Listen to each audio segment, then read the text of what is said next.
अब बात इतिहास के पाठ्यक्रम की। इतिहास की उन घटनाओं का लेखा जोखा है जो अतीत में घटित हुई हैं। इतिहास की घटनाओं से मौजूदा वक्त में पढ़कर हम लोग सीख लेते हैं और उससे अपना भविष्य सुधारते हैं। यानी इतिहास की सीख भविष्य की बुनियाद है।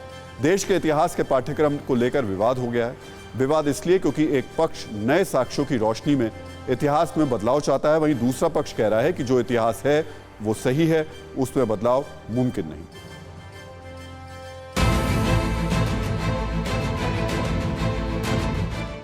देश के शिक्षा संस्थानों में इतिहास का सिलेबस क्या हो, इसको लेकर फिर विवाद शुरू हो गया है। इतिहास के पाठ्यक्रम को लेकर अरसे से चल रहे विवाद के बाद अब शिक्षा मंत्रालय से जुड़ी संसद की स्थायी समिति ने बड़ा कदम उठाया है। समिति ने तय किया है कि अब स्कूलों में पढ़ाए जा रहे इतिहास को दुरुस्त किया जाएगा। किताबों से भ्रामक और गैर ऐतिहासिक तथ्यों को हटाया जाएगा। जैसे आर्यों के बाहर से भारत आने को लेकर चल रहे तर्क को ठीक किया जाएगा। देश की महान विभूतियों की छवि को भी सही तरीके से पेश किया जाएगा। जैसे शिवाजी को बेहतर शासक दिखाया जाएगा, न कि छोटे छोटे अभियानों का नायक। इतिहास के पाठ्यक्रम में सभी कालखंडों को बराबर से पढ़ाया जाएगा। आरोप लगता रहा है कि अभी सिर्फ मध्यकाल और खासकर मुगल काल को ही तरजीह मिलती है।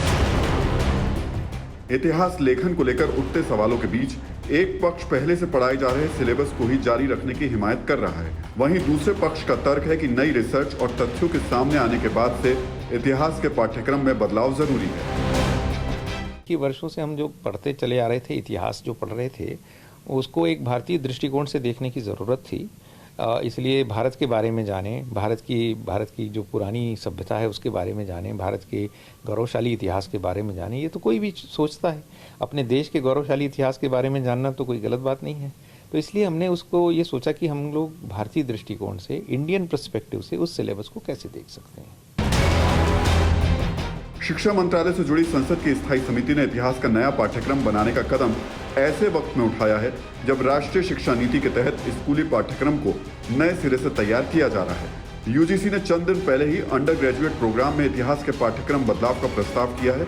इतिहास ऑनर्स के पहले पेपर में आइडिया ऑफ भारत को शामिल किया गया है। इसमें भारतवर्ष के विचार के साथ साथ वेद, वेदांत, उपनिषद को शामिल किया गया है। इसमें जैन और बौद्ध साहित्य, स्मृति, पुराण को भी पढ़ाने का प्रस्ताव है। इतिहास के पाठ्यक्रम से मुगल काल के हिस्से को कम किया गया है। इस बदलाव को लेकर सवाल उठ रहे हैं।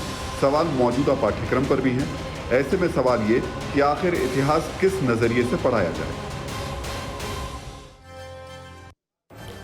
अब आपको बताते हैं कि आखिर इतिहास को लेकर बदलाव पर जोर क्यों दिया जा रहा है। समिति के मुताबिक मौजूदा पाठ्यक्रम में मध्यकालीन इतिहास को ज्यादा पढ़ाया जा रहा है। मौजूदा पाठ्यक्रम में मुगल और दूसरे आक्रांताओं के इतिहास को ज्यादा जगह दी गई है।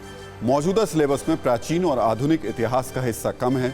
छात्रों की समझ बेहतर हो, इसके लिए इतिहास के सभी कालखंडों को समान रूप से पढ़ाना जरूरी है। तो गार्गी, मैत्रेय, रानी चन्नम्मा, चांद बीबी और ऐसे कई ऐतिहासिक नाम हैं जिन्होंने अपने वक्त में अपने समय के इतिहास को नई दिशा दी। लेकिन मौजूदा सिलेबस में इन नामों को उतना महत्व नहीं मिला जितना मुगल शासकों और दूसरे आक्रांताओं को मिला है। आप औरंगजेब के उदाहरण को समझिए। इतिहासकारों के मुताबिक साल 1669 में औरंगजेब ने हिंदू मंदिरों के विध्वंस का आदेश दिया। काशी विश्वनाथ मंदिर, सोमनाथ मंदिर और मथुरा के पवित्र मंदिर को गिराने का आदेश दिया गया। मथुरा में मंदिर को गिराकर मस्जिद बनवाई गई। औरंगजेब के राज में हिंदू धर्म छोड़कर इस्लाम अपनाने वालों को सरकारी नौकरियां मिलती थी। कैदियों के इस्लाम कबूल करने पर सजा में छूट दी जाती थी। ऐसे औरंगजेब के इतिहास को पुस्तकों में दयालु और न्यायप्रिय शासक के तौर पर दिखाया गया है।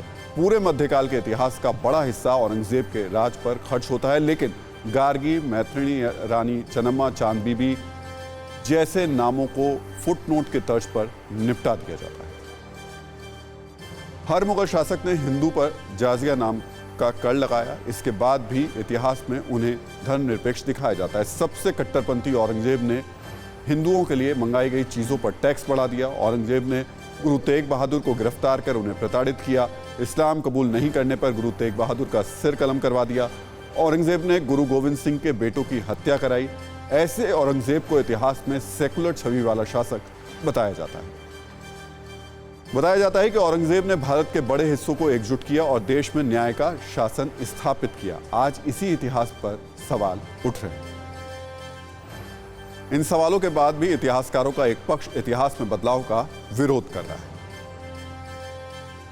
पर देखिए, history is not static discipline. History हर समय डायनेमिक डिस्कोर्स है, हर समय बदलता रहता है, लेकिन किस दिशा में आप बदल रहे हैं हिस्ट्री को और सिलेबस को, ये इंपॉर्टेंट है। आप आगे के लिए ले जाना चाहते हैं या पीछे धकेलना चाहते हैं, ये तो जब आपका सिलेबस और कोर्स कंटेंट देखेंगे तब पता लगेगा कि आप कथा पढ़ा रहे हैं कि इतिहास पढ़ा रहे हैं। ये इंपॉर्टेंट है। आपने विरोध की आवाज़ें सुनी, अब आपको इतिहास से जुड़े दूसरे तथ्य की जानकारी भी देते हैं। ये जानना इसलिए ज़रूरी है क्योंकि हमारे आसपास की छोटी छोटी चीज़ें हमारा नज़रिया तय करती हैं और हमारा नज़रिया देश का वर्तमान और भविष्य तय करता है। कहा जाता है नाम में क्या रखा है, लेकिन नाम में बहुत कुछ रखा है। आप पहले इस फैक्ट को समझिए। देश में मुगल नायक, देश के नायक, इन तस्वीरों को समझिए। इन लोगों के नाम पर किस तरीके से जगह रखी गई और जो देश के असली नायक थे वो गुमनाम है। बाबर के नाम पर 61 जगहों को रखा गया, हुमायूं के नाम पर 11 जगहों का नाम है और अकबर के नाम पर 251 जगहों का नाम है। जहांगीर के नाम पर 141 जगहों का नाम है, शाहजहां के नाम पर 63 जगहों का नाम है, औरंगजेब के नाम पर 177 जगहों का नाम रखा गया। लेकिन इस सब के बीच में जो हमारे और दूसरे नायक हैं वो कहीं गायब है। यानी देश के इतिहास में मुगल शासकों को पहले महान साबित किया गया, फिर उनके नाम पर देश के अहम जगहों और स्मारकों के नाम रखे गए ताकि आने वाली पीढ़ी इनसे सीख लें, इन्हें याद रखे। सोचिए, आखिर कट्टर औरंगजेब जिसने अपने पिता को राजपाट के लिए कैद कर लिया, उसने देश के नौनिहाल उससे क्या सीखेंगे? क्या आप चाहेंगे कि स्कूल में पढ़ने वाला बच्चा औरंगजेब की तरह बने जो सिंहासन के लिए अपने भाइयों का कत्ल कर देता? एक नहीं अनेक ऐसे भारतीय नायक हैं जिनका नाम आपने इतिहास की किताबों में बहुत कम पढ़ा होगा। हम आपको बताते हैं। भास्कराचार्य, आर्यभट्ट, चाणक्य, राजा दाहिर, रानी दुर्गावती, रानी किरण देवी राठौर, राणा सांगा, महाराणा प्रताप, शिवाजी, रानी चन्नम्मा, चांद बीबी, झलकारी बाई। याद कीजिए, क्या आपने इतिहास की किताबों में जितना मध्यकाल के मुस्लिम राजाओं के बारे में पढ़ा है उतना इन धरती के नायकों के बारे में पढ़ा है? सोचिए, आखिर क्यों इनके योगदान को कम किया गया या भुला दिया गया? परवाह देश की, सोमवार से शुक्रवार रात 10 बजे TV9 भारतवर्ष पर।